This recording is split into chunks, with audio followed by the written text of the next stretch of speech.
What's up everybody, my name is Malik and today I have another video for you. So Charlotte August just put an awesome article up on the website talking about the bunker composition. And I know a lot of people did bunker composition videos when Batiste was first released and we first saw him in stage 2, but now going into stage 3, I think it's a good time to reevaluate what the bunker comp actually looks like, what are its pros and cons, and how you can be successful in implementing it into your own games. But let's rewind for a second. So what is a bunker comp? So the bunker composition is basically a composition that is so heavily focused on defense and making sure that you are locking down one position so well that the enemy cannot possibly storm you. The bunker composition is composed of 3 really main heroes that are just vital. First, you got Orisa. She has this big shield that she throws down, and her downfall is that while she does have that shield that has a lot of health, it's not only on a cooldown, but she can't bring it down at all like Reinhardt can. It's just continuously up and open to damage. She does have her halt orb, which allows her to pull people out of position and can make for some really great combos, especially with Roadhog. And she's also a great anti-dive mechanic, where if a Reinhardt charges, she can make sure to stop them, she can walk out of Zarya grabs, there's just, some good abilities that she has. Next up you got Batiste, and his main utility to the team is the immortality field, and what that does is that allows you to essentially stop a dive, mid-dive, and make sure that all your teammates stay above 20% health. And while that is also his downfall, is the fact that he's not healing, he's just kind of delaying the damage, it is great to allow for the healers to have a chance to catch up and for Mercy to maybe get a cool resurrect. Usually Batiste is positioned like a Zenyatta, mostly because he does fire off those grenades. He can run in with his pulse, which heals himself, but for the most part he's going to want to stay back and be able to use his immortality and not get hacked by a Sombra. His amplification matrix is super critical to the bunker composition because when people do dive, when he puts this down, all the damage that goes through it is doubled, which means that when this next hero, Bastion, comes into play, they're just pumping out insane amounts of damage. Especially with Orisa's Halt, Bastion can focus down one target with the amplification matrix and just really stop any sort of dive, any sort of composition before they get a chance to go in.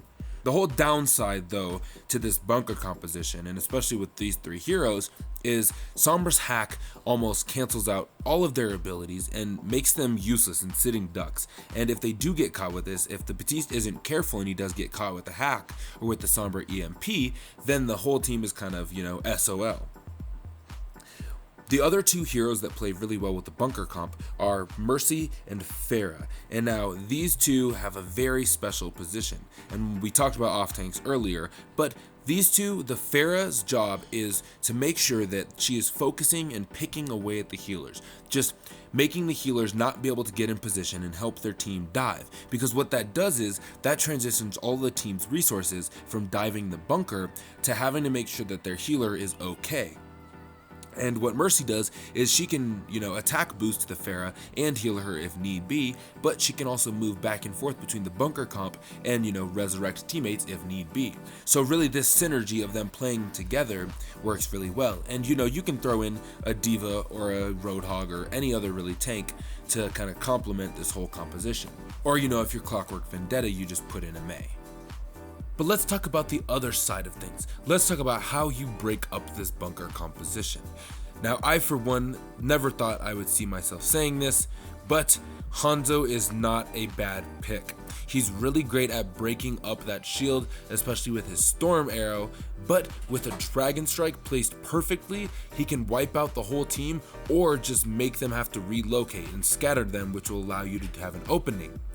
Next up would probably be Ana, because she has the capacity to do a nano for a Winston dive, and also that anti is great at negating all of the healing.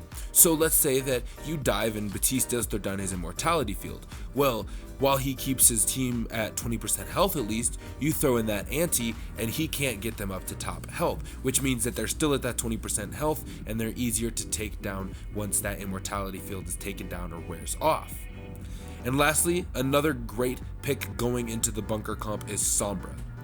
Her EMP and hack abilities just absolutely shut down the bunker comp, and some of the biggest plays are made from a Sombra hack going into an EMP, or just a 6-man EMP allowing the team to dive and make sure that everyone is disabled when they go in. Now initially this composition is only really played on Paris and Hanamura, where there are a few different choke points and how you can kind of use the rest of your heroes like Pharah and like Sombra to make sure that flankers don't get around you and to keep them pushing through the main choke point.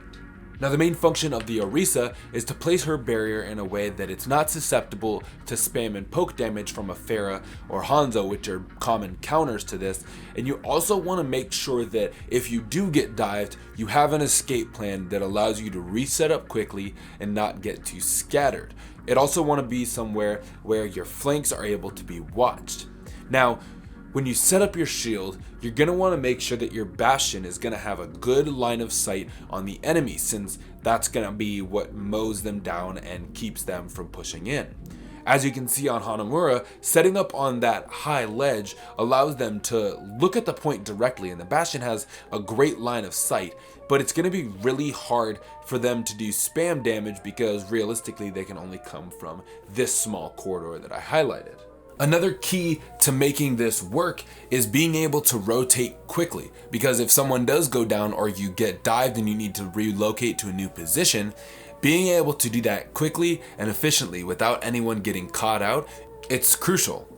Now I know a lot of the times the bunker comp is seen kind of as the cheese composition, and while most people don't think it has a high level of play, it actually does. Not only does it take a lot of thinking and planning to go up against that and take it down, but it also takes a lot of planning and team coordination when the dives do happen to stay alive and end up on top.